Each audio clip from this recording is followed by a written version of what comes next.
মহিম ডাকাত শেষ পর্ব। আপ কি আমি এও জানি তুমি আবার স্বামীর বিরুদ্ধে যে সকল কথা বললে তা সত্য নাও হতে পারে। সত্য নয়, আমি এক বর্ণ মিথ্যা বলিনি। না না, আমি ওসব কথা কখনো তো শুনিনি। মহিম ভুবন মোহিনীর দিকে চাহিয়া কি জানি কি ভাবিয়া মৃদু স্বরে কহিল, আমি আপনাকে মা বলেছি, আপনার প্রাণহানি করব না। তবে এ কথা আপনি শুনে রাখুন, আপনার পুত্রের জীবনের আশা ছাড়তে হবে। সে গোয়েন্দার হাতে পড়েছে আর আমাদের দলকে ধরাবার জন্য চেষ্টা করছে। তাকে বাগে পেলেই কেটে ফেলব। এই সংবাদ পাইয়া ভুবন মোহিনী মনে মনে খুব আনন্দিত হইলেন, কিন্তু মুখে কিছু প্রকাশ করিলেন না, বরং নিশ্চিন্ত হইলেন যে নিখিলের জীবন রক্ষার পথ হইয়াছে, সে সরকারের হাতে পড়িয়াছে। মহিম বলিল, আপনাকে আর সারাদিন ভাববার সময় দিলাম। কাল প্রাতে আমি এসে আবার দেখা করব। যদি ভালোয় ভালোয় সব দেবার ব্যবস্থা করেন তবে কোনো ভয় নেই, আর তা যদি না হয় তবে আপনার বাড়ি ঘর পুড়িয়ে ছাই করে দেব, নইলে আমার নাম মহিম ডাকাত নয়। এ কথা বলিয়া বীর দর্পে একটা হুঙ্কার করিয়া মহিম চলিয়া গেল। বাহির হইতে ভুবন মোহিনী ঘরের দরজায় ঝনাত করিয়া শিকল পড়িবার শব্দ শুনিলেন, আর হুকুম শুনিলেন যে তাহার ঘরের দরজায় 4 জন সিপাইকে দিনরাত পাহারা দিতে হইবে। ভুবন মোহিনী ইহাতে একটুও ভয় পাইলেন না। নিখিল সরকারি গোয়েন্দা পুলিশের হাতে পড়িয়াছে জানিয়া তাহার জন্য তিনি নিশ্চিন্ত হইলেন। তার অদৃষ্টে বিধাতা যাহা লিখিয়াছেন তাহাই হইবে, জীবনের জন্য কিসের ভয়। এদিকে ডেপুটি রামতারণ শ্বশুরের নির্দেশ মতন বাড়ির ভিতর আসিলেন। তাহার স্ত্রী তখন ঘরের বারান্দায় বসিয়া সমবয়সী একটি মেয়ের সহিত গল্প গুজব করিতেছিল। সে সহসা সম্পূর্ণ আকস্মিকভাবে স্বামীকে দেখিতে পাইয়া শিহরিয়া উঠিল এবং তাড়াতাড়ি ঘোমটা টানিয়া দিয়া কাছে আসিয়া মৃদু স্বরে কহিল, এ কি, তোমার অবস্থা এরকম কেন? রামতারণ কহিলেন, ঘরে চলো, একে একে সব কথা বলছি। তোমার মা কোথায়? তিনি পুজোর দালানে। বাবার সঙ্গে দেখা হয়েছে? হ্যাঁ, তিনি পুকুরের ঘাটে একজন লোকের সঙ্গে কথা কইছেন। প্রথমে তো চিনতেই পারলেন না, তারপর বাড়ির ভিতর আসতে বললেন। সুশীলার মুখ সহসা মলিন হইয়া গেল, কিন্তু সে ক্ষণিকের জন্য। তারপর হাসি মুখে বলিল, চলো। সুশীলা স্বামীকে লইয়া দ্বিতলের একটি কক্ষে প্রবেশ করিল। তাড়াতাড়ি ট্রাঙ্ক হইতে একখানি কাপড় ও জামা বাহির করিয়া দিল। রামতারণ ও সুশীলার একসঙ্গেই পিত্রালয়ে আসিবার কথা ছিল, কিন্তু দৈবক্রমে তাহা হয় নাই। এজন্য রামতারণের ব্যবহার্য ধুতি, জামা ইত্যাদিও তাহার বাক্সে আসিয়াছিল। রামতারণ কাপড় জামা পরিয়া খাটের ওপর ক্লান্তভাবে বসিয়া পড়িল এবং সকল কথা বলিয়া কহিল, বাঁচব বলে তো কোনো ভরসাই ছিল না, ঈশ্বর হাতে ধরে বাঁচিয়েছেন। সুশীলা ব্যস্ত সম্মস্তভাবে কহিল, দাঁড়াও, তোমার খাবার নিয়ে আসি। সে অল্প সময়ের মধ্যে স্বামীর জন্য গরম দুধ ও জল খাবার লইয়া আসিল। রামতারণ নিশ্চিন্ত মনে নিঃশঙ্কভাবে জল খাবার খাইয়া কহিলেন, আমি একটু ঘুমুই, তারপর অন্য সব কথা হবে। এ কথা বলিতেই সুশীলা স্বামীর জন্য শয্যা প্রস্তুত করিয়া দিল। রামতারণ ঘুমাইয়া পড়িলেন। সুশীলা প্রথমেই পূজার দালানে আসিল। আসিয়া দেখিল তাহার মা কাত্যায়নী দেবী পূজা সারিয়া উঠিবার উদ্যোগ করিয়াছেন। সুশীলা একবার চারিদিক লক্ষ্য করিয়া কহিল, মা, শোনো, তোমাদের জামাই এসেছেন। তারপর একে একে স্বামীর নিকট যেমন যেমন শুনিয়াছিল সব কথা বলিল। কাত্যায়নী দেবী আবার পুজোর আসনে বসিয়া পড়িলেন। তাহার মুখে কে যেন কালি মাখাইয়া দিয়াছে। খানিকক্ষণ পরে কাত্যায়নী দেবী বলিলেন, যা সুশি, তুই জামাইয়ের কাছে যা। সরকারি গোয়েন্দার ভয়ে কর্তা অস্থির। তারপর শুনেছেন যে জামাই মহিমের দল ধরবার জন্য ঢাকা থেকে মুলুকে আসছে। জানি না কি হবে, মা কালী জানেন। তাই ঘুণাক্ষরেও কোনো কথা প্রকাশ করিসনি। আমি যাই, জামাইয়ের খাওয়া দাওয়ার জোগাড় করি গে। রামতারণবাবু ঘুম ভাঙিলের পর দেখিলেন যে সুশীলা তাহার নিকট দাঁড়াইয়া আছে, সাগ্রহে তাহার জাগরণের প্রতীক্ষায়। তিনি তাহাকে দেখিয়া কহিলেন, উফ, অনেকক্ষণ ঘুমিয়েছি না, সারাটা শরীরে কি বেদনাই না হয়েছে। দেখো, দিন দুই এখানে জিরিয়ে নি, ম্যাজিস্ট্রেট সাহেবকে লিখে দিই আমার বিপদের কথা, আর এখানকার ফাঁড়িদারকেও ডাকিয়ে এনে ঢাকা যাওয়ার ব্যবস্থা করে ফেলি। হ্যাঁ, আর তোমাকেও সঙ্গে নিয়ে যাব ভাবছি। এমন সময় কাত্যায়নী দেবী সেখানে আসিয়া কহিলেন, এসো বাবা, রান্না বান্না হয়েছে, তোমার জন্য কর্তা বসে আছেন। রামতারণ তাড়াতাড়ি বিছানা হইতে নামিয়া তাহাকে প্রণাম করিলেন এবং কহিলেন, যে বিপদের হাত থেকে বেঁচে এসেছি সে কেবল আপনাদের আশীর্বাদের জোরে, নইলে বাঁচবার কোনো সম্ভাবনাই ছিল না। তিনি আবার সব কথা শাশুড়ির কাছে সবিস্তারে বর্ণনা করিলেন। মানুষ যখন বিপদের হাত হইতে উদ্ধার পায় তখন সেই বিপদের কাহিনী বন্ধুবান্ধব ও আত্মীয় স্বজনকে না বলিয়া কিছুতেই শান্তি লাভ করিতে পারে না। কাত্যায়নী দেবী সব শুনিলেন, কিন্তু একটি কথাও বলিলেন না। রামতারণকে সঙ্গে লইয়া নিচে আসিলেন। নিচের তলার একটি সুপ্রশস্ত কক্ষে বড় পীড়া পাতিয়া শ্বশুর ও জামাইয়ের একসঙ্গে খাইবার ব্যবস্থা করা হইয়াছিল। মস্ত বড় থালার আশেপাশে বড় বড় বাটিতে করিয়া নানা ব্যঞ্জন সাজানো। কাত্যায়নী দেবী নিজে পরিবেশন করিতেছিলেন, আর জামাতাকে নানাভাবে এটা খাও ওটা খাও বলিয়া আপ্যায়ন করিতেছিলেন। সুশীলা কপাটের আড়ালে দাঁড়াইয়া তাহাদের খাওয়া দাওয়া লক্ষ্য করিতেছিল। তার মুখ বিষণ্ণ। সে একদৃষ্টে পিতার মুখের দিকে চাহিয়াছিল। বেনি মুখুজ্জে জামাতার সঙ্গে একটি কথাও বলিলেন না। এমনকি রামতারণ প্রণাম করিলে পর তাহার মুখ দিয়া একটি আশীর্বাণীও বাহির হইল না। রামতারণ বুঝিতে পারিলেন না কেন থমথমে মেঘের মতো তাহার মুখাকৃতি এমন ভীষণ ও গম্ভীর। বেণীমাধব একবার জামাইকে শুধু বলিলেন, বাবাজির কদিন থাকা হবে? তোমার শাশুড়ির কাছে সব শুনলাম। ওহ, সুশীর বরাত ভালো, তাই বেঁচেছ। কি অরাজকতাই চলছে, দিকের গ্রাম নদী সব যেন ডাকাতদের এক আড্ডা হয়ে দাঁড়িয়েছে। আহার শেষে হাত মুখ ধুইবার পর মুখুজ্জে মহাশয় বাহির বাড়িতে গেলেন। যাইবার সময় শুধু বলিলেন, বাবাজি, কাল সকালে তোমার সঙ্গে দেখা হবে। আজ একটা চরমহলে যাব খাজনা আদায়ের চেষ্টায়। তুমি যেদিন থাকবে নিজের বাড়ি মনে করে থেকো বাবাজি। রামতারণ নিশ্চিন্ত মনে উপরে গিয়া পান চিবাইতে চিবাইতে নিজের এই দুর্ভাগ্যের কথা ভাবিতে ভাবিতে ব্যাকুল হইয়া পড়িলেন। মনে ভাবিলেন, তাহার এইরূপ বিপাকের মধ্য হইতে উদ্ধারের পথ যিনি খুঁজিয়া বাহির করিয়াছেন তিনিই আবার নির্বিঘ্নে ঢাকা পৌঁছাইয়া দিবেন। একান্ত ব্যগ্রভাবে সুশীলার জন্য প্রতীক্ষা করিতে লাগিলেন, কিন্তু সুশীলার কোনো সাড়া পাওয়া গেল না। এদিকে বেনি মুখুজ্জে খড়ম পায়ে দিয়ে খটখট শব্দ করিতে করিতে বাহিরের দিকে আসিতেই দেখিতে পাইলেন একটা লোক মাথায় এক বোঝা আম লইয়া দাঁড়াইয়া আছে। বেনিকে দেখিয়াই মাথা নত করিয়া নমস্কার করিয়া কহিল, কর্তা, এই আম রাখবেন নাকি? তারপর আস্তে আস্তে বেনির কাছে আসিয়া বলিল, চলুন ওই ঘরটার ভেতর যাই। বেনি একটু হাসিয়া সঙ্গে সঙ্গে চলিলেন। দুইজনে বাহিরের দিকে যাইবার পথে যেখানটায় গিয়া দাঁড়াইল সেখানে একটা বড় আম গাছ শাখা প্রশাখা বিস্তার করিয়াছিল। কয়েকটা ডাল বাড়ির দিকে ছাতের উপর গিয়া পড়িয়াছিল। সুশীলা ছাদ হইতে শুকনো কাপড় নিতে আসিয়া তাহার বাবার মুখে খুব জোর গলায় শুনিতে পাইল, সে হতে পারে না। আম বিক্রেতা কহিল, কেন হবে না? বড় দরদ না? সাবধান, মুখ সামলে কথা বলিস গৌর। সর্দারের হুকুমে চলি, গৌর কাকেও তোয়াক্কা করে না। আমার এখানে সব হবে না, হবে না। খুব মায়া হয়েছে না?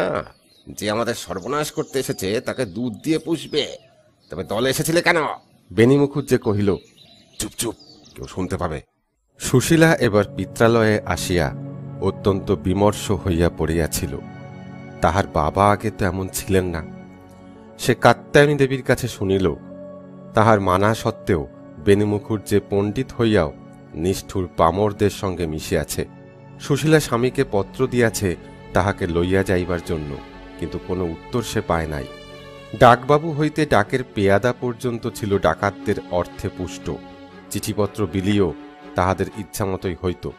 গ্রামের লোকের কাছে বাহির হইতে যে চিঠি আসিত তাহাও যেমন ইহারা পড়িত, তেমনি বাহিরের যেসব চিঠি যাইত তাহাও তাহারা ছিঁড়িয়া ফেলিত।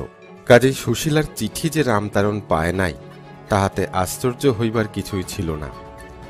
সুশীলা নিঃশ্বাস বন্ধ করিয়া আমগাছের ঘন পল্লব ও পাতার আড়ালে লুকাইয়া থাকিয়া শুনিতে পাইল তাহার পিতার সঙ্গে আমের ঝুড়ি মাথায় লইয়া যে লোকটা আসিয়াছিল তাহার সঙ্গে ভয়ানক কথা কাটাকাটি চলিতেছে। শেষটায় সে শুনিল তাহার বাবা বলিলেন, মা চণ্ডিকার যদি তাই ইচ্ছে তবে তাই হবে। আমওয়ালা হাসিয়া কহিল, এই তো পুরুষের বাচ্চার মতো কথা। কখন আসবে? ঠিক রাত দুপুরে। কে কে আসবে? গোবর্ধন ধারা, লোকনাথ চক্রবর্তী, হারান মালি, কার্তিক বাগদি আর আমি। সাবধান, সামনের ফটকটা যেন খোলা থাকে, আর তোমাকেই পুজো করতে হবে, আর বলিটাও তুমিই দেবে ঠাকুর। সর্দারের তাই ইচ্ছে। বেনি কহিলেন, সদানন্দ ঠাকুরকে দিয়ে সব করাও। আমি? বেনি মুখুজ্জেকে তাহার মুখের কথা শেষ করিতে না দিয়া গৌর কহিল, সে তো সর্দারের ইচ্ছা নয়। তারপর আস্তে আস্তে, চাই ভালো আম, পাকা আম চাই, বলিতে বলিতে গৌর চলিয়া গেল। সুশীলা অতি দ্রুত নিচে নামিয়া মায়ের পায়ের তলায় লুটাইয়া পড়িয়া কহিল, বাঁচাও মা, ওকে বাঁচাও। কাত্যায়নী দেবী কন্যাকে দুই হাতে বুকে টানিয়া লইয়া কহিলেন, কাঁদিস নি বা, ব্যস্ত হোস নে, আমি কর্তার মেজাজ জানি। সাবধান, তুই জামাইকে কোনো কথা বলবি না, আমি দেখি কি করা যায়। যা উপরে যা, জামাই উপরে একলাটি বসে আছে, বেশ হাসি মুখে গল্প করগে। সুশীলা মায়ের কথায় উপরে স্বামীর কাছে চলিয়া গেল। তখন বেলা প্রায় শেষ হইয়া আসিয়াছিল। কাত্যায়নী দেবী অত্যন্ত বুদ্ধিমতী ও তেজস্বিনী মহিলা ছিলেন, আর তাহার প্রত্যুৎপন্নমতিত্বও ছিল অসাধারণ।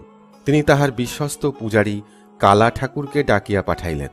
তিনি জানিতেন যে বেনি মুখুজ্জে সারা রাত বাড়ির বাহিরেই থাকিবেন, কাজেই যদি কোনো বিহিত করিতে হয় এখনই করা দরকার। কালা ঠাকুরের বাড়ি চট্টগ্রাম। সে তাহার শ্বশুরের আমল হইতেই এ বাড়িতেই আছে। বাড়ি বাড়ি নারায়ণশিলা পূজা করে, তাতে যে চাল কলা ও নৈবেদ্য পায় তাতেই 2 পয়সা প্রাপ্তি আসে। লোকটি সাহসী ও বুদ্ধিমান। কাত্যায়নী দেবী তাহার কাছে এ বাড়ির পক্ষে একটা অমঙ্গল ঘটিবার সম্ভাবনা হইয়াছে, অকপটে সেই কথাই বলিলেন। কালা ঠাকুর গম্ভীর হইয়া গেল। অনেকক্ষণ ভাবিয়া চিন্তিয়া কহিল, মা, আমি না আসা পর্যন্ত কোনো কিছু করবেন না। উহ, কি ভয়ানক। বুদ্ধিমান কালা ঠাকুর বাহিরে চলিয়া গেল এবং ঘণ্টা 2 পরে অতি সন্তর্পণে বাড়ির মধ্যে আসিয়া কহিল, মা, যদি জামাইবাবুকে বাঁচাতে চান তবে আর সময় নেই। আপনাদের বাড়ির চারিদিকে কালো কালো জোয়ানরা সব বল্লমার দাঁ হাতে দাঁড়িয়ে আছে। একমাত্র খিড়কির পুকুরের দিকটায় কেউ নেই। আমি ফারিদারকেও জামাইবাবুর কথা বলে আসবো। আর মা, কালী পুজোর ধুম লেগেছে দেখলাম খালের পাড়ের পুরো জমিটার মধ্যে। আর সময় নেই। দেখিতে দেখিতে প্রহর খানেক রাত্রি হইল। কালা ঠাকুর বলিল, জামাইবাবুকে ওই পথে যদি বার করে দিতে না পারেন তবে রক্ষা নেই। আমি ফটকের কাছে ঠাকুর ঘরের পাশ দিয়ে খিড়কির পথটা দেখিয়ে দেব। তারপর কিভাবে পালাবার ব্যবস্থা হতে পারে তাহাও সে বলিয়া দিল। সুশীলা স্বামীকে গিয়া বলিল, ভয়ানক বিপদ, আমাদের বাড়ির চারদিকে ডাকাতের দলে ঘিরে ফেলেছে। তুমি এই নাও, আমার শাড়ি পরো, আমার সঙ্গে এসো।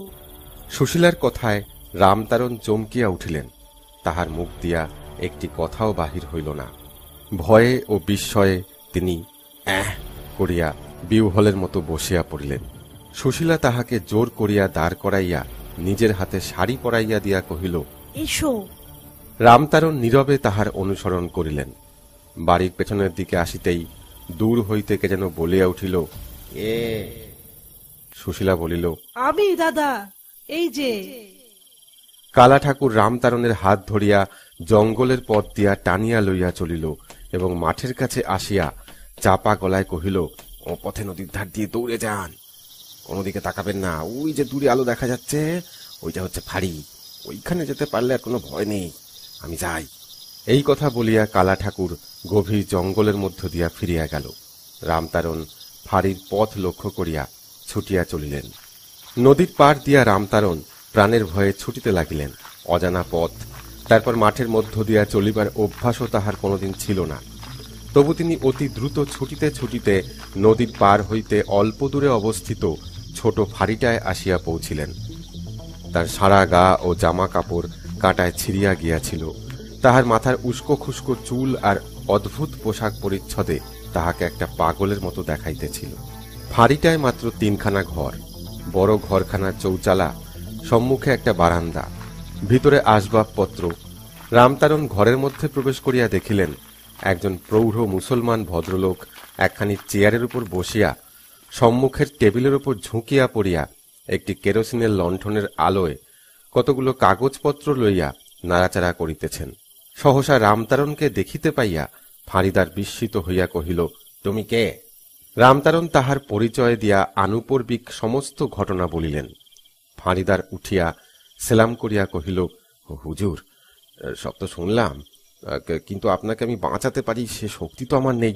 রামতারণ কহিলেন, কেন কেন বুঝতেই পারেন, আপনি হাকিম, সঙ্গে লোকজন ছিল, বন্দুক ছিল, তবু তো আপনাকে ডাকাতেরা কম নাজেহাল করেনি। আর আমি ছোট ফাঁড়িদার, আমার এখানে 4 জন মাত্র পাহারা আছে, আমি কি করতে পারি?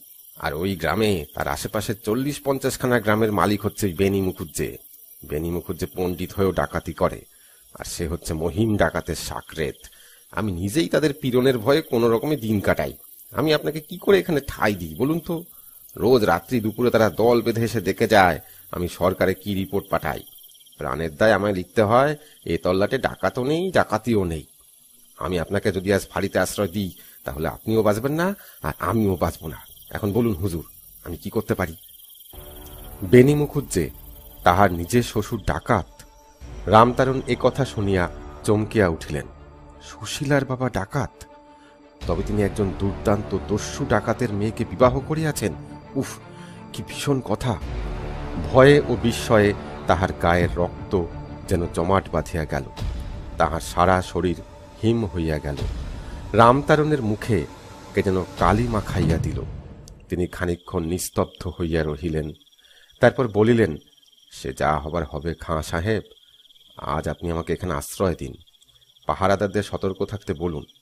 তারপর যদি বা ডাকাতেরা আসে, আমরা মুখোমুখি দাঁড়াব।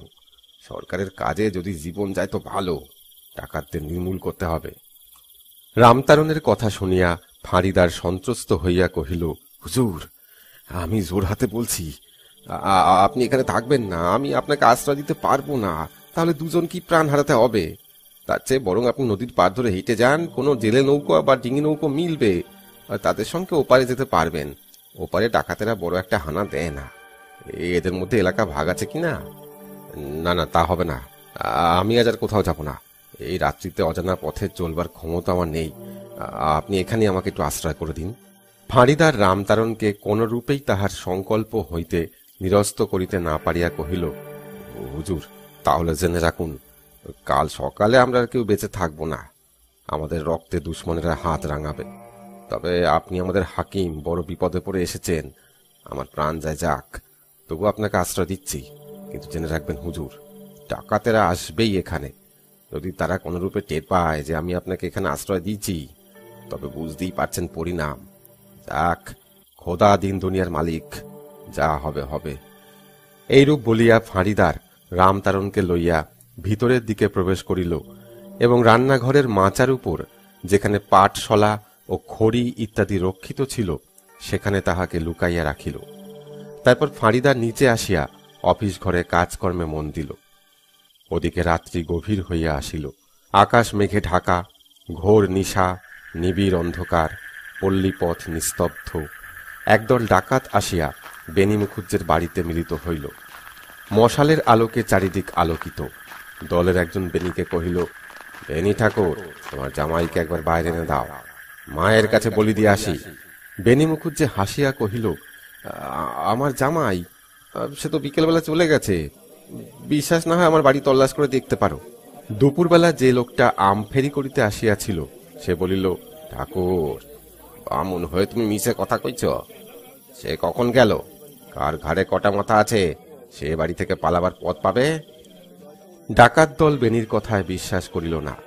হৈ হৈ রই রই রবে ভীষণ চিৎকার করিতে করিতে বেনি মুখুজ্জের ঘর বাড়ি তন্ন তন্ন করিয়া খুঁজিয়াও রামতারণকে কোথাও না পাইয়া তাহারা বেনিকেই সঙ্গে করিয়া লইয়া চলিল ফাঁড়ির দিকে। ফাঁড়িদার ও ফাঁড়ির পাহারাওয়ালারা তখন ঘুমাইয়াছিল। এমন সময় ডাকাতেরা রোজ যেমন আসে তেমনি আসিয়া বাহির হইতে ডাক দিল, ফাঁড়িদার সাহেব জাগো। কোনো উত্তর নাই। 2-3 বার ডাকিয়াও ফাঁড়িদারের কোনো সাড়া না পাইয়া ডাকাতেরা ফাঁড়ির ঘরের দরজা ভাঙিয়া ভিতরে প্রবেশ করিল। দেখিল ফাঁড়িদার সত্যই গভীর নিদ্রায় মগ্ন। 2 জন ডাকাত তাহাকে টানিয়া তুলিল এবং জিজ্ঞাসা করিল, এ পথ দিয়া সে কোনো লোককে যাইতে দেখিয়াছে কিনা। ফাঁড়িদার সত্য সত্যই ঘুমাইয়া পড়িয়াছিল। সে তন্দ্রা ঘোরের আবেশটা কাটাইয়া হাত দিয়া চোখ কচলাইতে কচলাইতে কহিল, কি বলছো তোমরা? কোনো লোক এখানে এসেছিল? আমি তো জানি না। কাকেও কি এখানে ঠাঁই দিয়েছ? কার ঘাড়ে দুটো মাথা আছে বলো? তোমাদের ভয়ে কোনো রকমে বেঁচে আছি, আবার কোন মানুষকে ঠাঁই দেব? একজন কহিল, কি জানো ফারিদার সাহেব, একবেলা হাকিম এই বেনি মুখুজ্জের জামাই এসেছিল শ্বশুর বাড়ি শ্বশুরের সাহায্যে আমাদের ধরিয়ে দিতে। বেনি ঠাকুর কোথায় কোন পথে যে জামাইকে আড়াল করলো তা তো বুঝতে পারছি না। ফাঁড়িদার কহিল, আমি তো কিছু জানি না।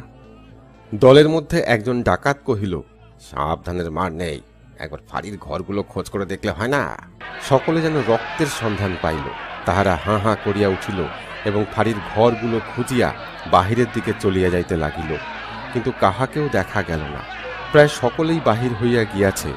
ভিতরের দিকে মাত্র তখন 5 জন ডাকাত ছিল। তাহাদের মধ্যে ছিল সকালবেলার সেই আমের ফেরিওয়ালা ডাকাত গৌর। হরিডোম কহিল, এই সবই তো দেখা গেল, তা ফারিদার সাহেবের অধিকার ওই খানা পাকাবার ছোট ঘরটা তো দেখলাম না। আর যায় কোথায়? তখন তাহারা 5 লোক আঙিনার এক প্রান্তে অবস্থিত রান্নাঘর খানিতে প্রবেশ করিল। ঘরের নিচেকার সব ওলট পালট করিয়া দেখিল, কিন্তু কোথাও কাহাকে দেখা গেল না। 3 জন ডাকাত ঘরের বাহিরে আসিল। হরিডোম বলিল, তোমরা দাঁড়াও ভাই সব, আমি একবার ঘরের মাচার উপরটা দেখে আসি।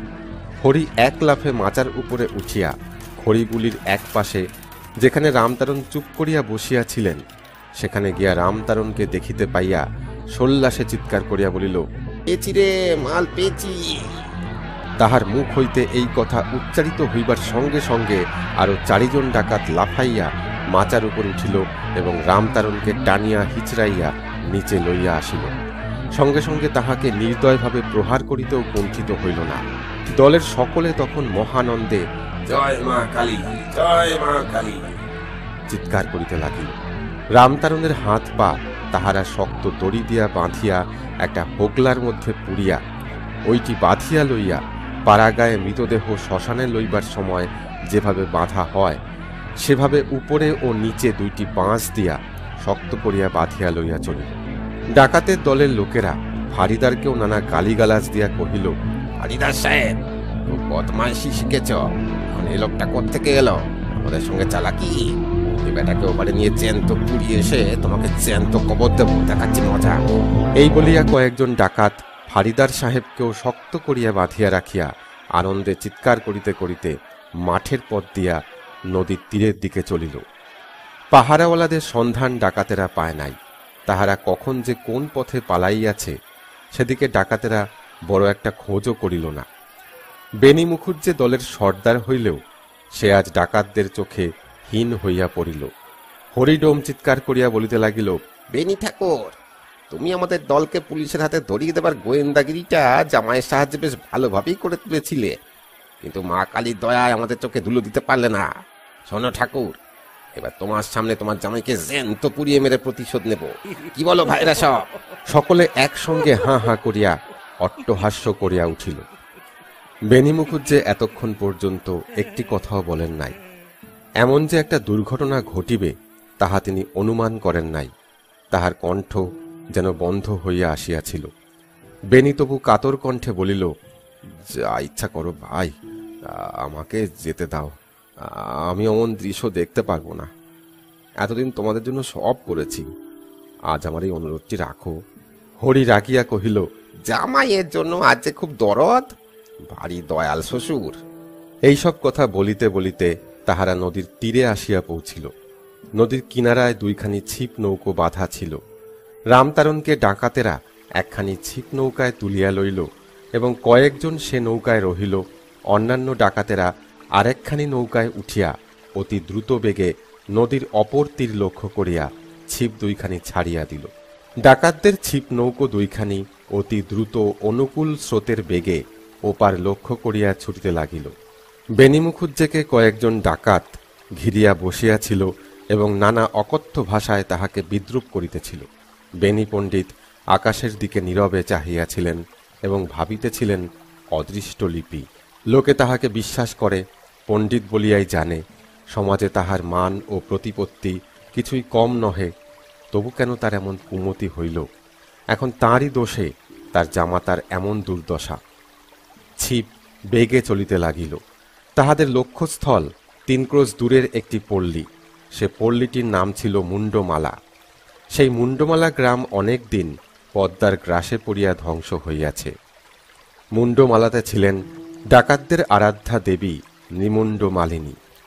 নৃমুণ্ড মালিনী ছিলেন অতি ভয়ঙ্করী কালী মূর্তি। ডাকাতেরা এখানে নরবলি দিত। এই গ্রামের এক কোণে একজন ব্রাহ্মণ বাস করিত, তাহার নাম ছিল রাম ঠাকুর। রাম ঠাকুর মুন্ডমালিনীর পূজা করিত এবং নিজের হাতেই বলি দিত, সে পশু বলি হোক কিংবা নরবলি হোক। এই নরবলি ছিল তাহাদের মায়ের প্রণামী, বা সহজ কথায় নজর। ডাকাতদের দৃঢ় বিশ্বাস ছিল সব বলির চেয়ে শ্রেষ্ঠ বলি হইতেছে নরবলি। সে বলি পাইলে সবারূঢ়া ভীষণ রূপা দেবী কালিকা ভক্তের বাঞ্ছা পূরণ করিয়া থাকেন। কাজেই আজ ডাকাতেরা তাদের বিশেষ সৌভাগ্যবান মনে করিয়া জননীর কাছে শ্রেষ্ঠ বলি লইয়া যাইতেছে। ডাকাতদের সঙ্গে মশাল ছিল অনেক। সেই সব মশাল তাহারা মুন্ডমালা কালীবাড়ির কাছে গিয়া জ্বালাইবে, ইহাই ছিল তাহাদের অভিপ্রায়। সঙ্গে ঢাল, সরকি, বর্ষা, লাঠি, খড়গ ও তলোয়ার সব রকমের শানিত অস্ত্রই ছিল। যদি পাছে কোনো রকমের শত্রুর হাতে আক্রান্ত হতে হয়, এজন্য তাহারা সর্বদাই অস্ত্রশস্ত্র লইয়া চলিত। মুন্ডমালা গ্রামখানি ঠিক পদ্মার পাড়েই ছিল। পদ্মা যেখান দিয়ে অনেকটা বাঁকিয়া অর্ধচন্দ্রাকারে বহিয়া গিয়াছে। স্থানটি এমনভাবে সুরক্ষিত যে বাহির হইতে পদ্মার এই বাঁকটি সহজে চোখেই পড়ে না। এই বাঁকের ধারেই মুন্ডমালা গ্রাম। গ্রামটি ভীষণ বন জঙ্গলে ঢাকা। সেকালের পূর্ববঙ্গের বহু পল্লীর অবস্থা ঐরূপই ছিল। সময় সময় পদ্মার বুকে ঝড় উঠিলে নৌকারোহীরা এই নিরাপদ স্থানে আশ্রয় লইত। মাঝিরাও নিরাপদ মনে করিত। পদ্মার ঢেউ, ঝড় বাদলা এই স্থানে বড় একটা উপদ্রব করিত না। পদ্মার বুকে সহসা একটা জোর হাওয়া বইতে আরম্ভ করিল। যে ছোট ছোট মেঘগুলি আকাশের এখানে সেখানে বিচরণ করিতেছিল, সেগুলি ক্রমশ যেন নানা দিক হইতে উড়িয়া আসিয়া মিতালি আরম্ভ করিল। সকল মেঘেরা একত্রিত হইয়া বন করিল তাহারা বর্ষণ করিবে। বাতাস ও মেঘ দলের সঙ্গে সন্ধি করিল, ফল হইল ঝড়। ঝড় ও বৃষ্টির নাচনে ছিপ নৌকা দুখানির মাঝিরা হাল ঠিক রাখিতে পারিল না। নৌকার বুকে ঝলকে ঝলকে ঢেউয়ের জল উঠিতে লাগিল। কোনরূপেই নৌকা দুখানি লক্ষ্য স্থির করিতে পারিল না। আকাশে মেঘের অন্ধকার, সঙ্গে অমাবস্যার অন্ধকার, তার উপর ঝড় বাতাস, ভীষণ বিপদ গণিল তাহারা সেই ডাকাতের দল। ডাকাতেরা সাধারণত কয়েকটি নির্দিষ্ট দিন ব্যতীত কখনো ডাকাতি করিতে বাহির হইত না। তাহারা কৃষ্ণপক্ষের শেষ দিকের রাত্রিতে ডাকাতি করিতে বাহির হইত। কারণ শুক্লপক্ষ একেবারেই নিরাপদ নয়, কৃষ্ণপক্ষ নিরাপদ। গ্রামের লোকে রাত্রির অন্ধকারে পথ চিনিতেও পারে না, ছুটিতেও পারে না। সময় সময় এইরূপ দিন বাছিয়া লইলে যে বিপদে পড়িত না তাহা নয়, তবে ডাকাতেরা জানিত যে গ্রামবাসীদের জোট বাঁধিয়া তাহাদিগকে আক্রমণ করিবার মতো সাহস নাই। এজন্য ডাকাতেরা কোথাও তেমন বাধাও পাইত না। ছিপ নৌকা দুখানি ঝড়ের বেগে অতি দ্রুত গতিতে ছুটিতে ছুটিতে পদ্মার উত্তর পারে একটা খালের মুখে আসিয়া পড়িল। সেখানে দুইটা প্রকাণ্ড ঢাকাই পিনেশ নৌকা এবং কয়েকখানি বজরা, 5-7টি ছিপ এবং জেলিয়া ডিঙি বাঁধা ছিল। ছিপ নৌকা দুইখানি বেগে পিনেশ দুইখানির গায়ে এমন জোরে আসিয়া পড়িল যে পিনেশ দুইখানি অতি বেগে দুলিতে লাগিল। যেমনি ছিপ নৌকা দুইখানির ধাক্কা লাগিল, অমনি পিনেশের মধ্যে একসঙ্গে অনেকগুলি লণ্ঠন জ্বলিয়া উঠিল এবং পিনেশের ছাদের উপর হইতে পাহারাওয়ালারা চিৎকার করিয়া উঠিল, "কৌন হ্যায়?" ভিতর হইতে একজন ইংরেজ পিস্তল হাতে বাহির হইয়া আসিয়া হুকুম দিলেন, "গুলি ছড়!" দেখিতে দেখিতে পাহারাওয়ালাদের গুলি সেই বিদ্যুৎ চমকানি ও লণ্ঠনের আলোকে দৃশ্যমান ছিপ নৌকার আরোহীদের লক্ষ্য করিয়া নিক্ষিপ্ত হইল। অন্য পিনেশ হইতেও আরেকজন সাহেব বাহির হইয়া আসিলেন। সিপাহীরা গুলি ছুড়িবার পরেই ছিপ নৌকার উপর লাফাইয়া পড়িল। ইহাদের সৌভাগ্যক্রমে বৃষ্টি তখন কমিয়া গিয়াছিল। প্রত্যেক ডিঙি নৌকায়, প্রত্যেক ছিপ ও জেলে ডিঙিতে মশাল জ্বলিল, লণ্ঠন জ্বলিল।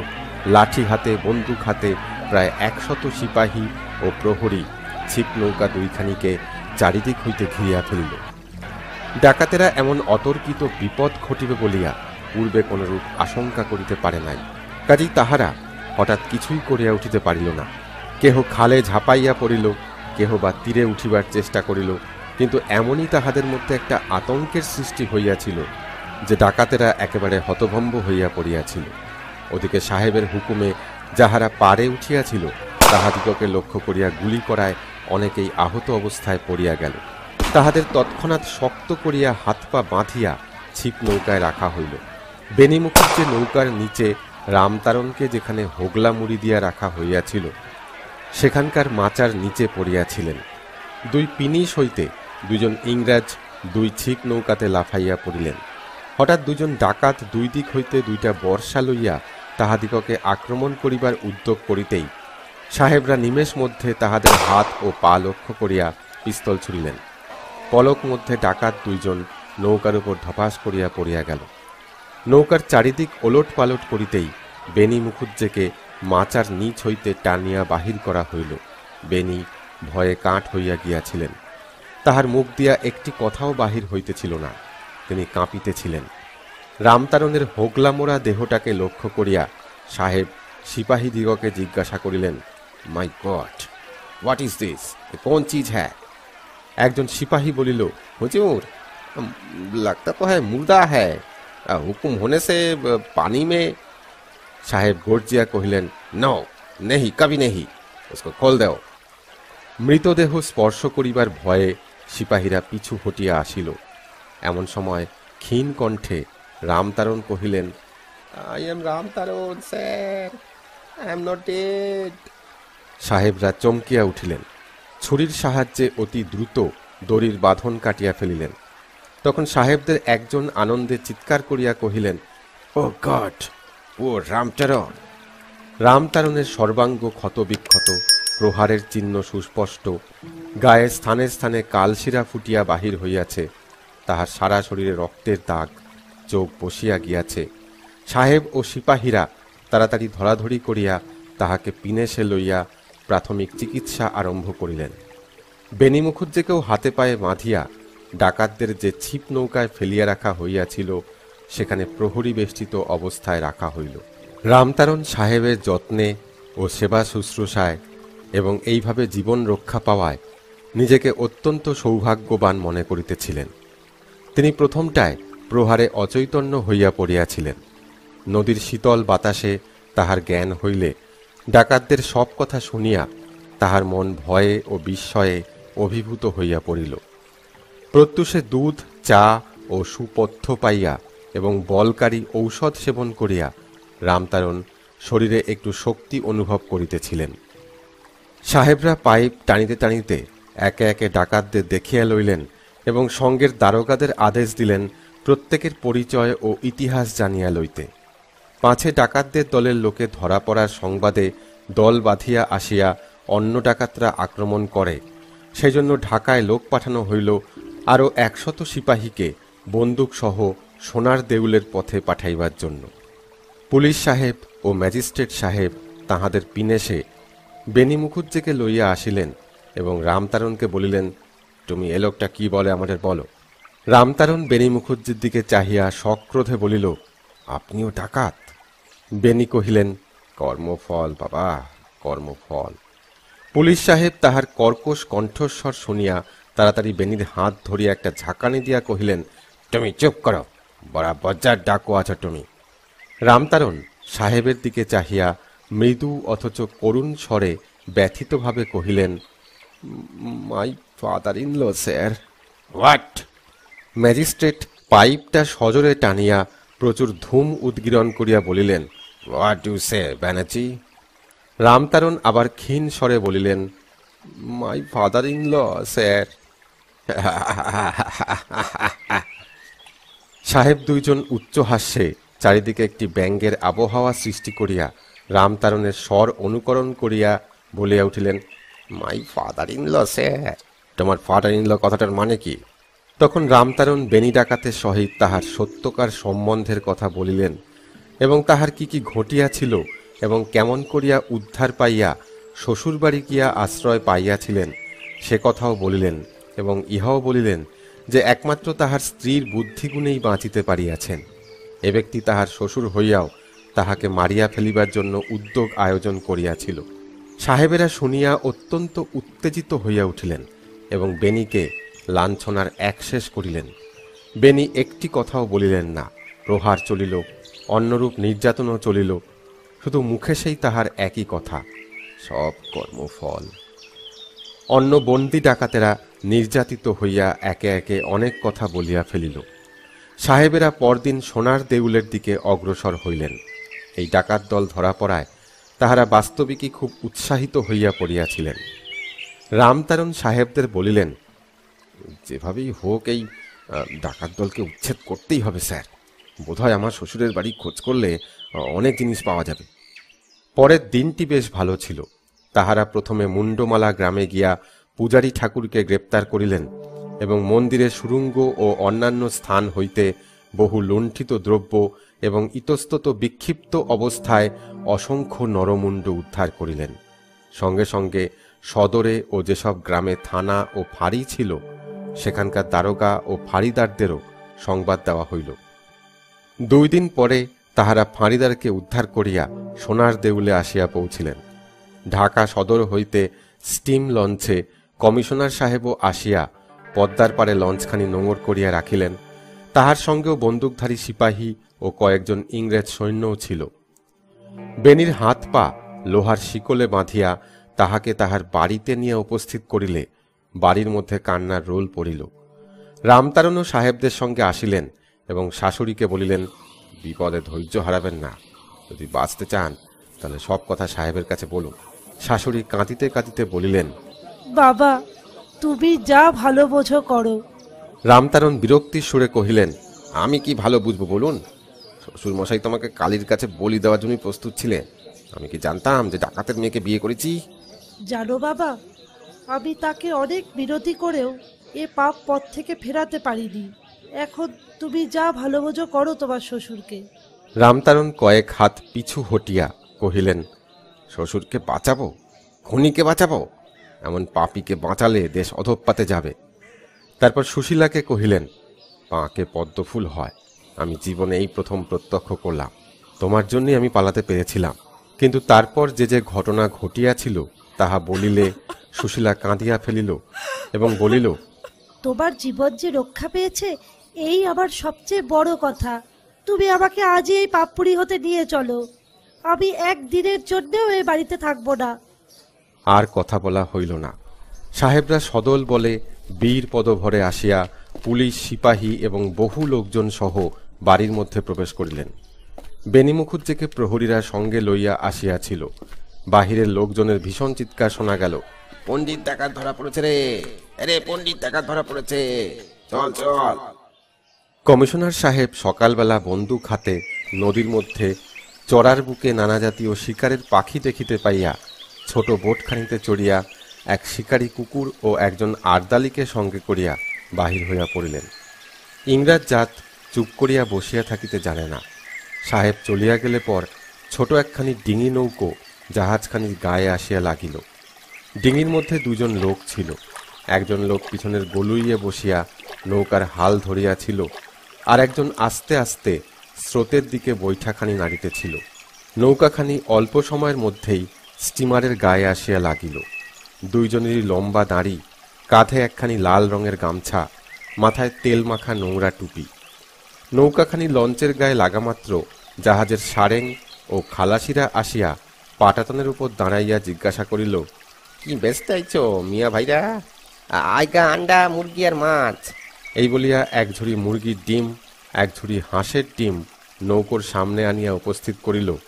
বড় বড় 2টি রুই মাছ ও কতগুলি মুরগি বাহির করিল। দর দস্তুর চলিল। পিছনের দিকের গলুইতে উপবিষ্ট মাঝি কোনো কথা বলিতেছিল না, সে খালাসিদের দেখিতেছিল। সারেং কহিল, মিয়া নাম? সেলাম করিয়া প্রথম মাঝি বলিল, এই গে হপু মিয়া। সারেং সাহেবের মুলুক কোথায়? সারেং প্রসন্ন মুখে ডাবা হুঁকা টানিতে টানিতে বলিল, চট্টগ্রাম। জাহাজে কোন সাহেবরা আইলেন? সারেং কমিশনার সাহেবের কথা এবং পুলিশ সাহেব ও ম্যাজিস্ট্রেট সাহেব যে চোর ডাকাত ধরিতে আসিয়াছেন সে কথা বলিল এবং কহিল, এইবার ডাকাতি থামবে মিয়া, গরিবের জান পরাণ বাঁচবে। সারেং সাহেব, সাহেব কি জাহাজে রইছেন? না, সাহেব শিকার খেলতে গেছেন চরে। তারপর দরদস্তুর সব ঠিক করিয়া পয়সা গুনিয়া সারেং সাহেবকে সেলাম করিয়া নৌকাখানি স্রোতের অনুকূলে চলিয়া গেল চরের বিপরীত দিকে। এদিকে মহিম ডাকাতের দল সোনার দেউল হইতে কয়েক মাইল দূরে অবস্থিত রতনগড় গ্রামে প্রসিদ্ধ ধনী মহাজন পাল চৌধুরী তালুকদারের বাড়ি ডাকাতি করিবার সব ঠিক করিয়াছিল এবং সে অনুসারে দলের লাঠিয়াল সকলকে যথারীতি উপদেশও দিয়াছিল। সেই তালুকদারের বাড়িতে পাহারাওয়ালা ছিল, ভোজপুরি বরকন্দাজ ছিল এবং সেকালের দুই একটি বন্দুকও ছিল। আর নিজে তালুকদার শম্ভুচন্দ্র চৌধুরী ছিলেন শক্তিশালী পুরুষ। মহিম পাল চৌধুরী মহাশয়ের বাড়ি ডাকাতি করিবার জন্য অনেক দিন হইতেই আয়োজন করিতেছিল। মহিম নিজে কয়েকবার পাল চৌধুরী মহাশয়ের কাছে নানারূপ ফেরিওয়ালা সাজিয়া কথাবার্তা বলিয়া আসিয়াছিল এবং বাড়ির চারিদিকে লক্ষ্য করিয়াছিল। পাল চৌধুরীর বাড়িটি ছিল মজবুত ধরনের পাঁকা বাড়ি। বাড়ির চারিদিকে ছিল গড়খাই, সেই গড়খাই ছিল গভীর জলে ভরা, আর সম্মুখে দেউরিতে থাকত ভোজপুরি বরকন্দাজ এবং দেশি কয়েকজন ইমানদার। সোনার দেউলের বেনি পণ্ডিত ছিলেন পাল চৌধুরী মহাশয়দের বংশের গুরু। এজন্য মহিম বেনি পণ্ডিতের অনুরোধে শম্ভু পাল চৌধুরীর বাড়ি এ পর্যন্ত ডাকাতি করে নাই। যেদিন মহিম জানিতে পারিল যে বেনি পণ্ডিত ধরা পড়িয়াছে এবং পুলিশ, জল পুলিশ, ম্যাজিস্ট্রেট হইতে আরম্ভ করিয়া সরকারের সব বড় বড় কর্মচারীরা তাহার দল ধরিবার জন্য উঠিয়া পড়িয়া লাগিয়াছে, তখন সরকারকে এবং পুলিশকে বাহাদুরি দেখাইবার জন্যই হোক বা যে কারণেই হোক পাল চৌধুরীর বাড়ি ডাকাতি করিবার ইচ্ছাটা প্রবল হইয়া উঠিল। কোথায় কোন জায়গায় গিয়া মিলিত হইতে হইবে মহিম সে কথা তাহার বিশ্বস্ত কয়েকজন সর্দার ছাড়া কাহাকেও বলে নাই। তাহারা মহিমবাবুর এসব ব্যবস্থা অনুসারে অতি গোপনেই চলাফেরা করিত। ডাকাতি করবার পর মহিম একজন সর্দারের উপর লুটতরাজের জিনিসপত্র ভাগ বাঁটোয়ারা করিবার ভার দিত। ডাকাতি করা জিনিসের ওপর তার নিজের বড় একটা লোভ ছিল না। শম্ভুপাল চৌধুরী সেদিন সন্ধ্যার সময় বাহির বাড়ির বৈঠকখানায় বসিয়া আছেন। এমন সময় একজন ফকির তার সঙ্গী 4 জন চেলা আসিয়া তাহার কাছে উপস্থিত হইল। ফকির সাহেব কহিলেন, আল্লাহ তালা আপনাকে দোয়া করবেন পালজি, আজ রাত্রিটা আমাকে আর আমার চেলাদের একটু থাকবার জায়গা করে দিন। সন্দিগ্ধ চিত্ত শম্ভুচন্দ্র বলিলেন, ফকির সাহেব, আমার এখানে আপনার সুবিধা হবে না। আপনি আমার পুকুর পাড়ের মসজিদের কাছে আমার যে অতিথিশালা আছে না, সেখানে গিয়ে থাকুন। আমি এক্ষুনি সিধে পাঠিয়ে দিচ্ছি, একজন ইমানদার সঙ্গে দিচ্ছি। ফকির সাহেব তাহার হাতের মালাটি পাল মহাশয়ের দিকে তুলিয়া হাত বাড়াইয়া কহিলেন, খোদা আপনাকে দোয়া করুন পালজি। ফকির ও তাহার 4 জন সঙ্গী আরেকটি কথাও না বলিয়া এবং পাল মহাশয়ের কোনো ইমানদারের অপেক্ষা না করিয়া অন্ধকারে মিলাইয়া গেলেন। শম্ভুপালের বাড়ির পিছনে ছিল মস্ত বড় একটা বাগান। সেখানে দিনের বেলায়ও লোকে চলিতে ভয় পাইত। রাত্রিতে সেই নিবিড় জঙ্গলের মধ্যে 1 জন 2 জন করিয়া প্রায় 100 ডাকাত আসিয়া মিলিত হইল। মহিমও এই দলে ছিল। রাত্রি তখন বেশি হয় নাই। সেই বনে 2-4টি মাত্র মশাল জ্বলিতেছিল। মশালের ক্ষীণ আলোকে অন্ধকার যেন আরো ভয়াল হইয়া দেখা দিয়াছিল। একজন ডাকাত চুপি চুপি আসিয়া বলিল, পাল মশাইয়ের পাশের বাড়িতে সব লোকজন জেগে আছে, বোধহয় একটা বিয়ে বাড়ি। মহিম হু করিয়া হুকুম দিল, তোমরা এক কাজ করো, ছোট নৌকাগুলি নিয়ে পালের বাড়ির পেছনে গিয়ে বাঁশ ফেলে দেয়াল টপকে বাড়ির ভেতর ঢোকো। বিয়ে বাড়ির হাঙ্গামা মেটাবার ভার কালু ঘোষের উপর। কালু ঘোষ সর্দারের ইঙ্গিতে প্রায় 30 জন লোক লইয়া বিয়ে বাড়িতে হানা দিল। সত্যই সে রাত্রিতে ব্রাহ্মণ বাড়ি বিবাহ হইতেছিল। বর সবে আসিয়া আসনে বসিয়াছেন। এমন সময় কালু ঘোষ বিকট শব্দ করিয়া দল লইয়া সেখানে পড়িল। তাহার বিকট চিৎকারে বর পলাইল, পুরোহিত পলাইল, বাড়ির মেয়েরা ঝোপে জঙ্গলে যে যেখানে পারিল অন্ধকারে পলাইতে লাগিল। বিবাহ বাসরে কান্না শুরু হইল। গ্রামের সর্বত্র আর্তনাদ উঠিল, ডাকাত ডাকাত, ওগো সব সাবধান, ডাকাত পড়েছে। পরোপকারী শম্ভুপাল তাহার বাড়ির বরকন্দাজ ও প্রহরীদের বামুন বাড়িতে ডাকাত তাড়াইবার জন্য পাঠাইয়া দিলেন। সেখানে ডাকাতের সঙ্গে গ্রামের লোকদের ও প্রহরীদের রীতিমতো লড়াই চলিতে লাগিল। ডাকাতের দল সহসা মশাল নিবাইয়া দিল। তখন কে কাহার সঙ্গে লড়াই করে, কে কাহাকে মারে, তাহা লইয়া বাঁধিয়া গেল একটা হৈরৈ কাণ্ড। এদিকে মহিমের ইঙ্গিতে একদল ডাকাত গড়খাই পার হইয়া আসিয়া উঁচু প্রাচীরের উপর বাঁশ রাখিয়া একজনের পর একজন করিয়া দেওয়াল টপকাইয়া চৌধুরীদের বাড়ির অন্দরের ভিতর লাফাইয়া পড়িল। সিঁড়ি বাহিয়া উপরে উঠিতে লাগিল। অন্দরে রান্নাঘরে বালক বালিকারা খাইতে বসিয়াছিল। বয়স্ক মহিলারা রোয়াকে বসিয়া মালা জপিতেছিলেন। পাল মহাশয় সন্ত্রস্ত মনে তাহার নিজের ঘরে দরজা বন্ধ করিয়া নাম জপিতেছিলেন। তাহার বাড়ি ছিল তখন রক্ষীবিহীন। আর এখানে যে ডাকাতেরা আসিল, তাহারা কোনরূপ চিৎকার বা হইচই কিছুই করিতেছিল না। সঙ্গে তাহাদের মশাল ছিল, কিন্তু তাহারা তাহা জ্বালে নাই। রান্নাঘরের পাশে, বাহিরের দিকে ও বাড়ির চারিপার্শ্বে ডাকাতদের অনেকে রামদা হাতে লইয়া দাঁড়াইয়াছিল মাত্র। ডাকাতদের ভীষণ মূর্তি ও হাতের ভয়ানক অস্ত্রশস্ত্র দেখিয়া বাড়ির লোকদের মুখ দিয়া ভয়ে একটি কথাও বাহির হইতেছিল না। বাড়ি একেবারে নিস্তব্ধ, সব চুপচাপ। পাল চৌধুরী মহাশয় যে ঘরে বসিয়াছিলেন, সে ঘরের দরজা ভাঙিয়া ফেলিয়া চারিজন ডাকাত ভিতরে প্রবেশ করিল এবং পাল চৌধুরী মহাশয়কে বলিল, চাবি দাও। পাল চৌধুরী মহাশয়ের মুখ দিয়া একটি কথাও বাহির হইল না।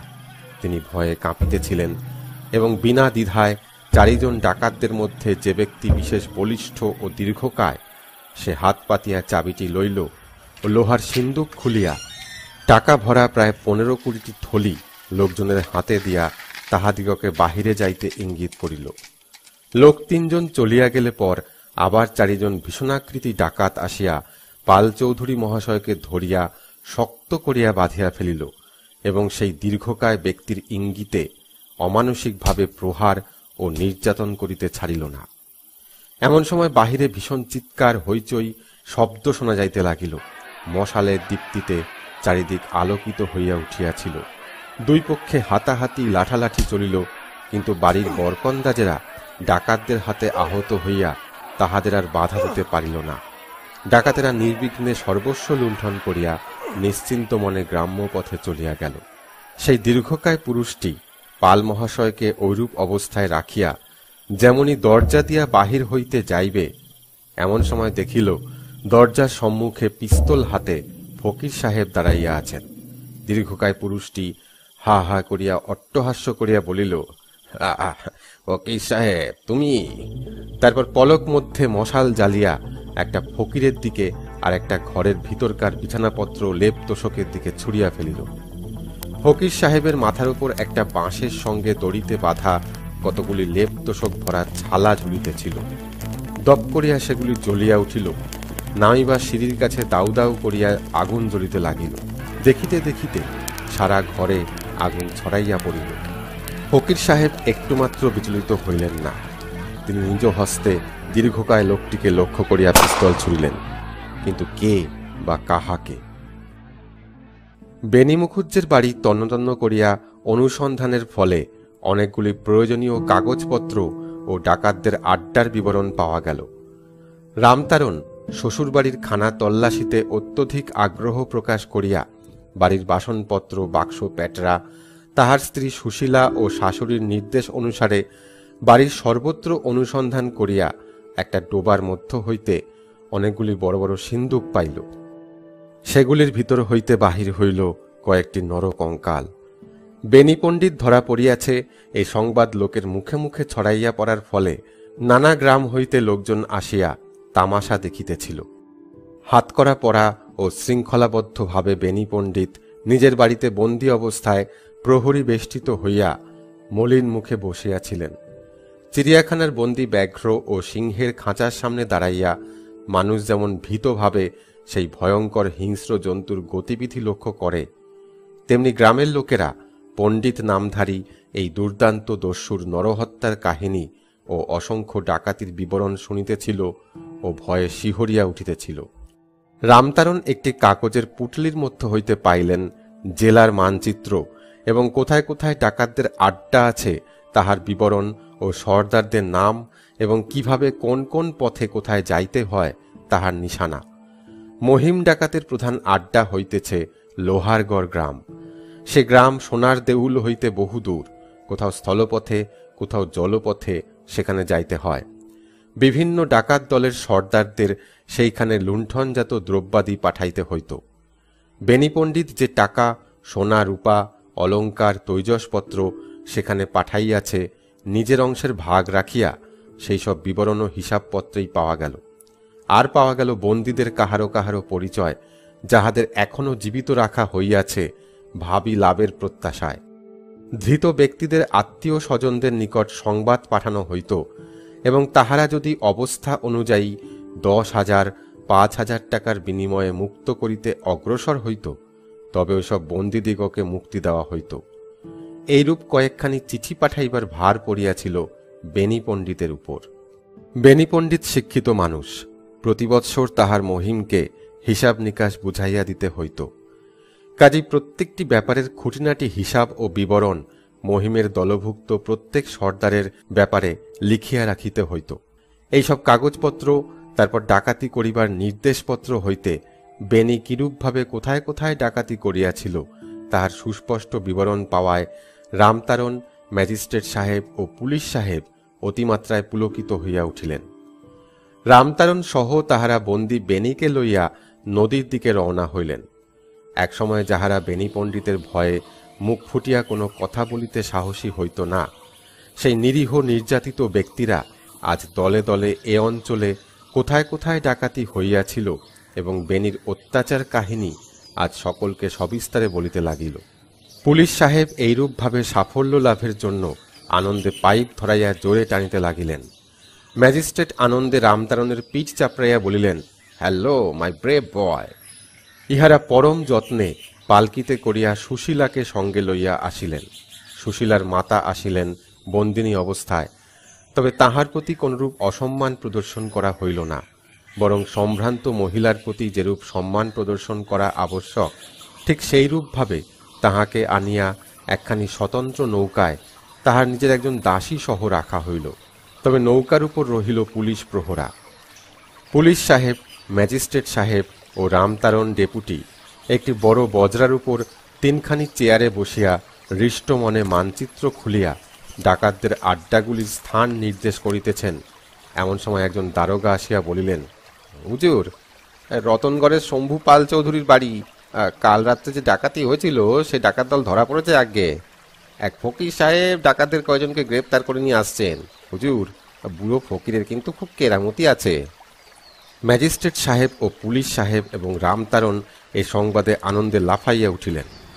এমন সময় ধীরে ধীরে কমিশনার সাহেবের লঞ্চখানিও আসিয়া সেখানে পৌঁছিল। ইহাতে সকলেই খুব আনন্দিত হইলেন।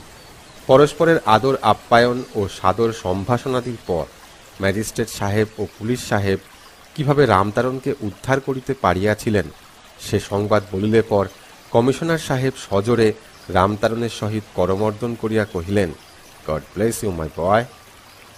তখন সকলে বসিয়া গোপনে কিভাবে কোন পথে ডাকাতদের প্রধান সর্দার মহিমকে গ্রেপ্তার করিবেন সে বিষয়ে আলাপ ও আলোচনা করিতে লাগিলেন।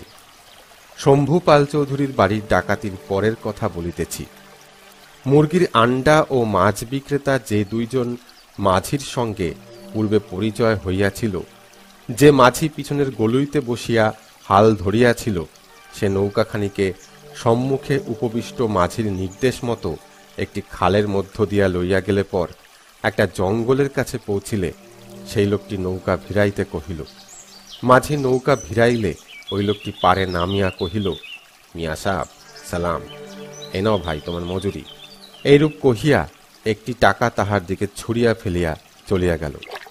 মাঝি নৌকা ফিরাইয়া জঙ্গলের অপর প্রান্তে খালের একটা বাঁকে রতনগড় গ্রামের পাশে নৌকা ভিড়াইয়া একটি বড় বজরার মধ্যে চলিয়া গেল এবং হঠাৎ একজন বৃদ্ধ ফকিরের তসবির হাতে তাহাকে সেখান হইতে বাহির হইতে দেখা গেল। তিনি যেমন ডাঙায় আসিলেন, সঙ্গে সঙ্গে আরো কয়েকজন ফকির ভিন্ন ভিন্ন নৌকা হইতে আসিয়া তাহার সহিত মিলিত হইল। বৃদ্ধ ফকির জিজ্ঞাসা করিলেন, সব ঠিক আছে তো? জি হুজুর। তার পরের ঘটনা আমরা পূর্বেই বলিয়াছি। মহিম ডাকাত কিভাবে কেমন করিয়া ডাকাতির পর পালাইয়া গেল ফকির সাহেব তাহার সন্ধান করিতে পারিলেন না। সত্য সত্যই সে ছিল অদ্ভুত কৌশলী ও মায়াবী, কিন্তু ফকির সাহেব জানিতেন যে এই পাল চৌধুরীর বাড়ির ডাকাতের নেতৃত্ব ভার ছিল কালু ঘোষের উপর। এই কালু ঘোষই ছদ্মবেশে কমিশনার সাহেবের লঞ্চে মুরগির ডিম ইত্যাদি বিক্রয় করিতে গিয়াছিল এবং আমাদের ফকির সাহেব হইয়াছিলেন তাহার মাঝি। কালু তাহাকে সাধারণ মাঝি ব্যতীত অন্য কেহ বলিয়া কোনরূপ সন্দেহ করিতে পারে নাই। যে গভীর জঙ্গলের মধ্যে ডাকাতেরা আড্ডা গাড়িয়াছিল, সেইখানে এক দিঘির পারে একটি ভাঙা শিবের মন্দিরের মধ্যে কালু ও তাহার 8 জন সঙ্গী পালের বাড়ির লুণ্ঠিত দ্রব্য ভাগাভাগি করিতেছিল।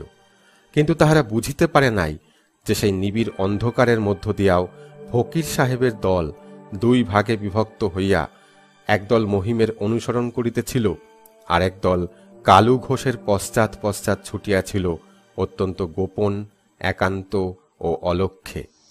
সেই নিবিড় অন্ধকারে মশালের স্তিমিত আলোকে কালু ঘোষ ও তাহার দলের লোকদের মধ্যে টাকা কড়ির ভাগ বাটোয়ারা লইয়া কলহ বাঁধিয়া উঠিল।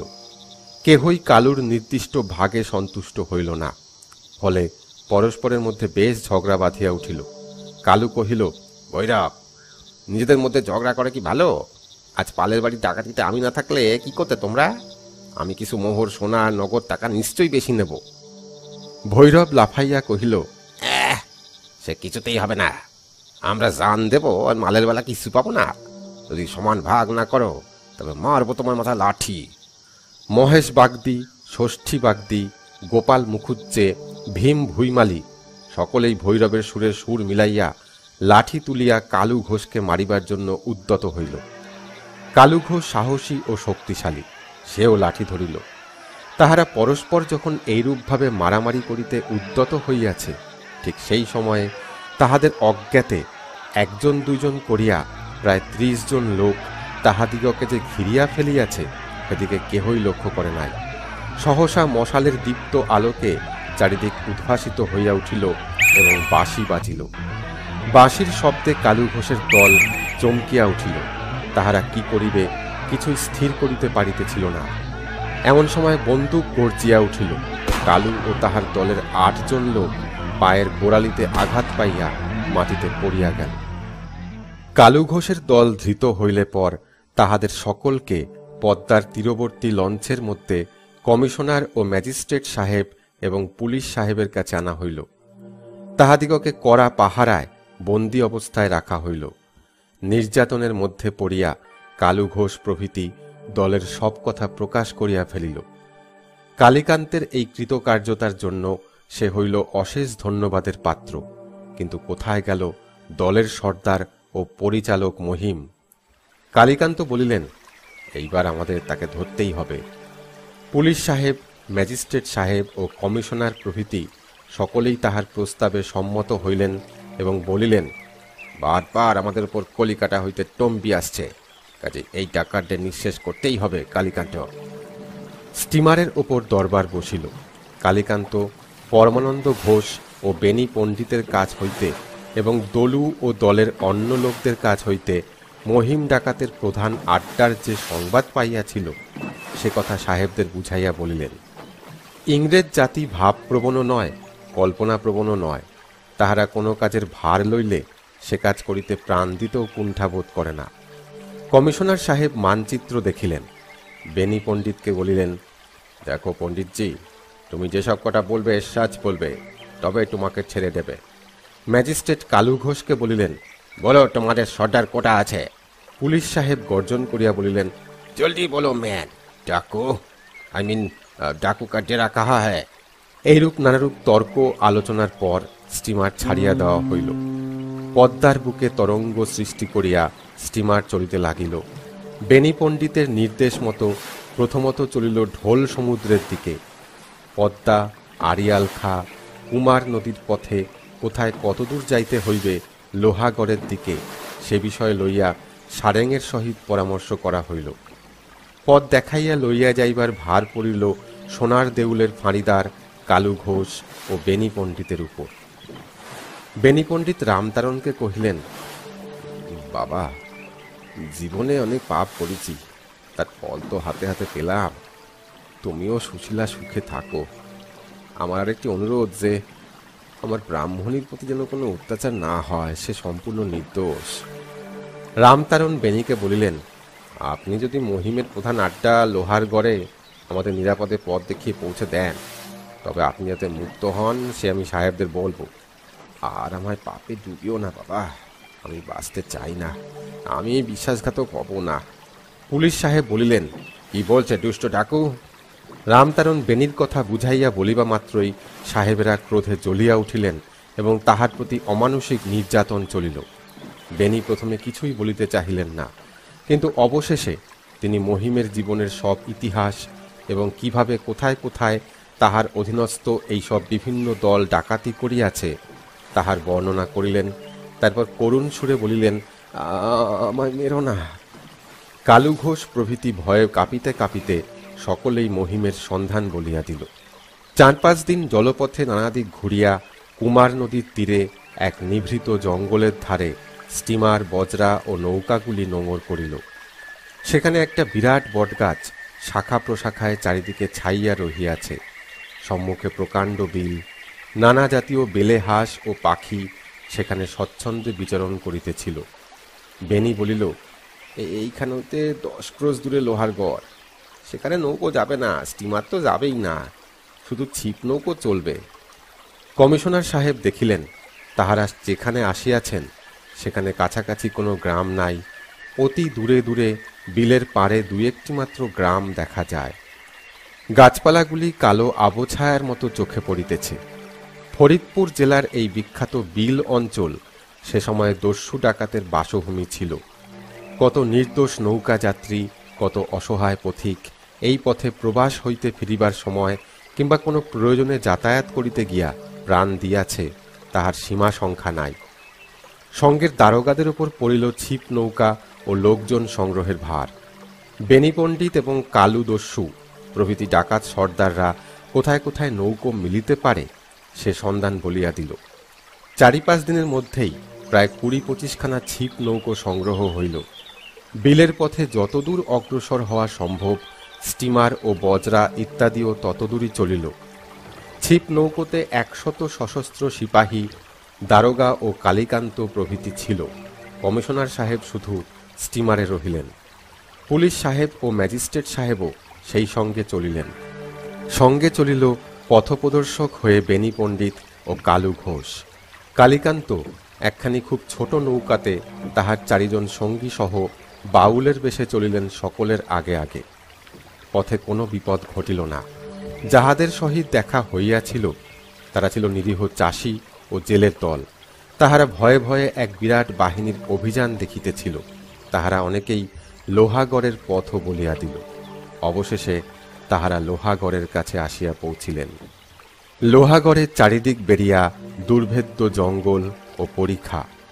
কবে কোন সুদূর অতীতে পূর্ববঙ্গের এক সামন্ত নৃপতি এখানে দুর্গ ও পরিখা নির্মাণ করিয়াছিলেন সে ইতিহাস এখন কে বলিবে। বাউলবেশী কালীকান্ত নির্বিঘ্নে সেই ভীষণ পরিখা বেষ্টিত মহিমের আড্ডায় প্রবেশ করলেন।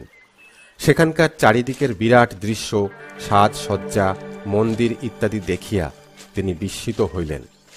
তাহার সুমধুর কণ্ঠের সঙ্গীতে দস্যু দলের সকলকে মুগ্ধ করিলেন। তাকে ঘিরিয়া অনেক লোক বসিল।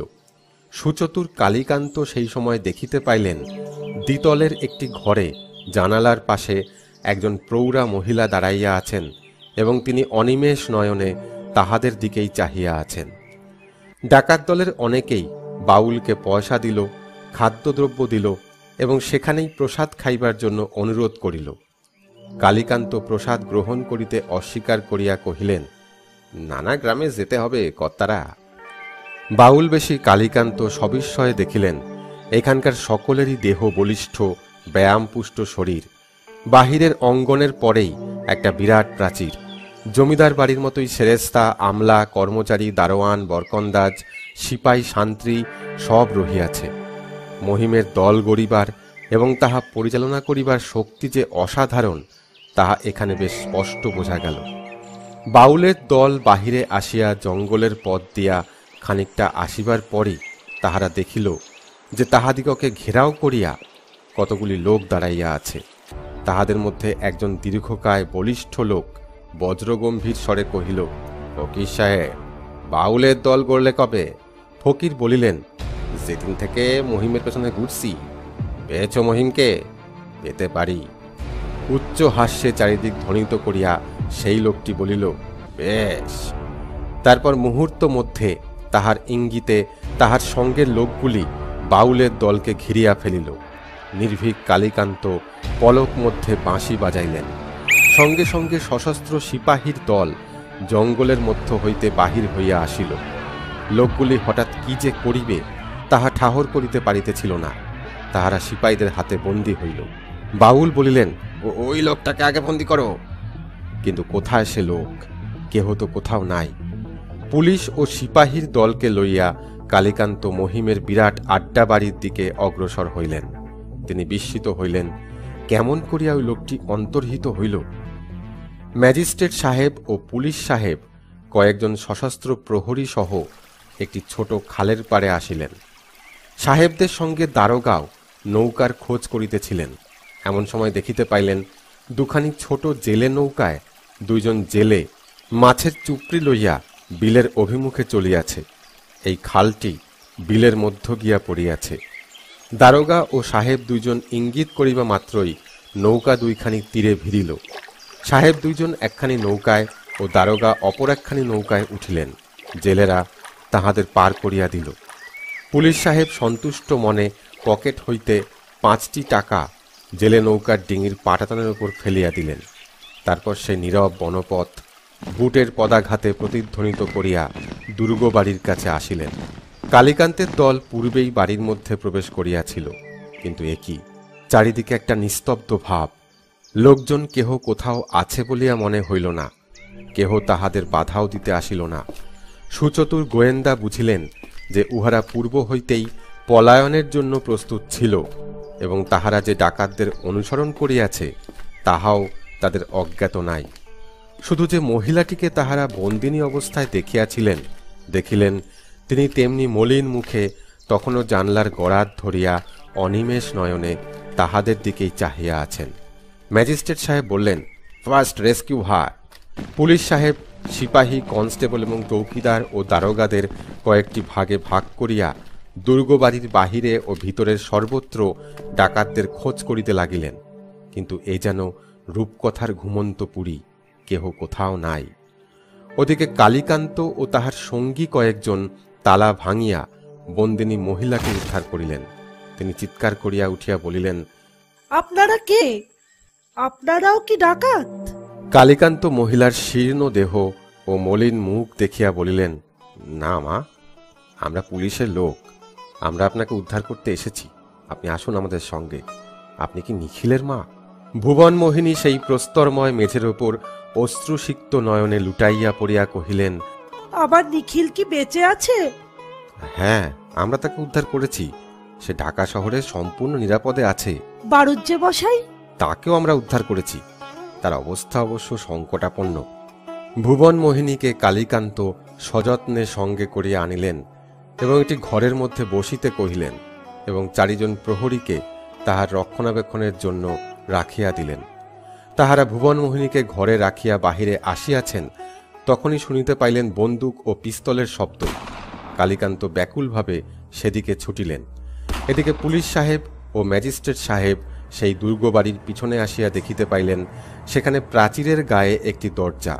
সেই দরজা দিয়া পোটলা পুটলি সহ সার বাঁধিয়া বহু লোক সিঁড়ি বাহিয়া নিচে পরীক্ষার দিকে নামিতেছে।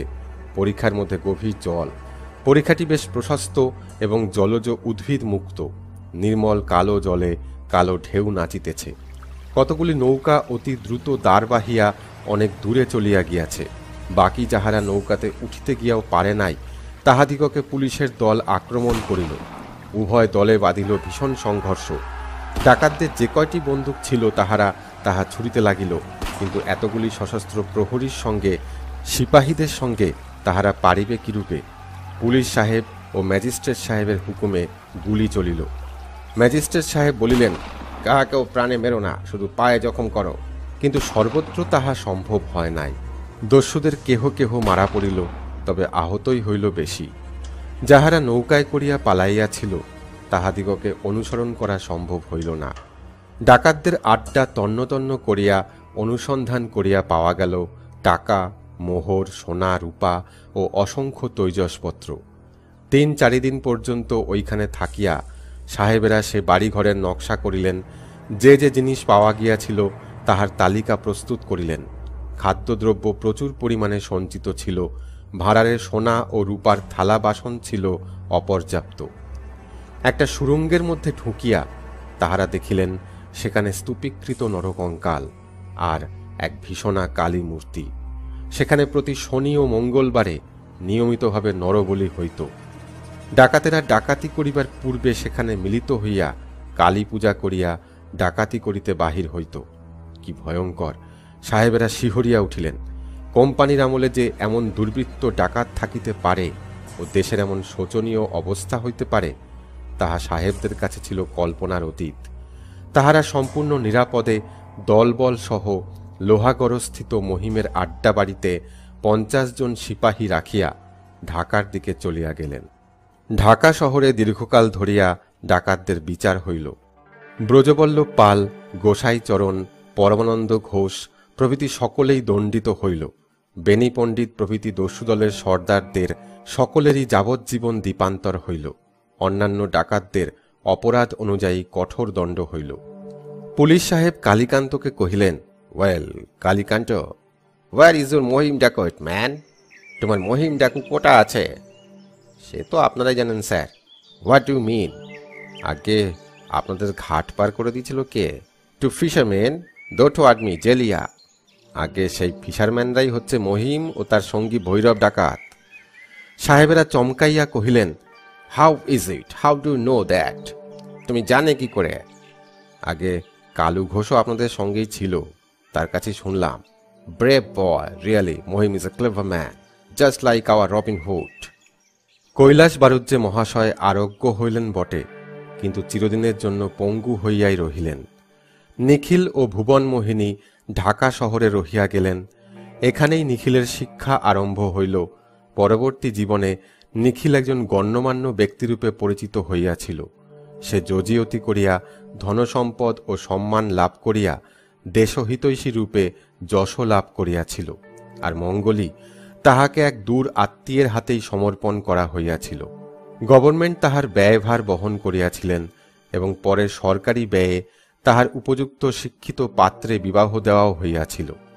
ভুবন মোহিনী বৃদ্ধ বয়সে পৌত্রের মুখ দেখিয়া চক্ষু বুজিয়াছিলেন। অল্প কয়েক মাসের মধ্যেই কালীকান্তের চেষ্টায় বিভিন্ন স্থানের ও দলের ডাকাতরাও ধরা পড়িয়া কঠোর সাজা পাইল, কিন্তু মহিম কোথায়? 10 বৎসর পরের কথা। একদিন সংবাদপত্রে একটি সংবাদ প্রকাশিত হইল। আমরা অত্যন্ত আনন্দের সহিত জানাইতেছি যে প্রবীণ গোয়েন্দা কালীকান্তবাবুর চেষ্টায় দুর্দান্ত মহিম ডাকাত ফরিদপুরের ম্যাজিস্ট্রেট সাহেবের কুঠিতে ধরা পড়িয়াছে। সে ম্যাজিস্ট্রেট সাহেবের বাড়িতে ঘোড়ার সহিসগিরি ও ঘেষেরার কাজ করিত। ম্যাজিস্ট্রেট সাহেব প্রথমত কিছুতেই বিশ্বাস করিতে পারেন নাই যে তাহার বিশ্বস্ত ভৃত্য হারাধন মণ্ডলী 10 বৎসর আগের মহিম ডাকাত। মহিম নিজে দোষ স্বীকার করায় তাহাকে হাজতে রাখা হইয়াছিল। মহিমের বয়স এখন 70 বৎসরের উপর। শীঘ্রই তাহার বিচার হইবার ব্যবস্থা হইতেছিল, কিন্তু বিধাতা নিজেই এই দুর্দান্ত নরঘাতক দস্যুর বিচার ভার গ্রহণ করিয়াছেন। হাজতে যাইবার অল্পদিন পরেই জ্বরে মহিমের মৃত্যু হইয়াছে। ম্যাজিস্ট্রেট সাহেব তাহার জাতি ও পূর্বের সমুদয় পরিচয় পাইয়া নিজে উদ্যোগী হইয়া স্থানীয় ব্রাহ্মণদের দ্বারা তাহার অন্ত্যেষ্টিক্রিয়া সম্পন্ন করাইয়াছেন। একজন দুর্দান্ত দস্যুর প্রতি এইরূপ সহানুভূতি প্রদর্শন করায় আমরা এই সদাশয় ম্যাজিস্ট্রেট সাহেবকে ধন্যবাদ জ্ঞাপন করিতেছি। মহিম ও তাহার সঙ্গী ডাকাত দলের আড্ডা, সেই কালীবাড়ি প্রভৃতি অনেক স্থানই এখন কীর্তিনাশার বুকে চিরদিনের জন্য বিলুপ্ত হইয়াছে। তবে মহিম ডাকাতের কাহিনী আজও প্রাচীনাদের মুখে শুনিতে পাওয়া যায়।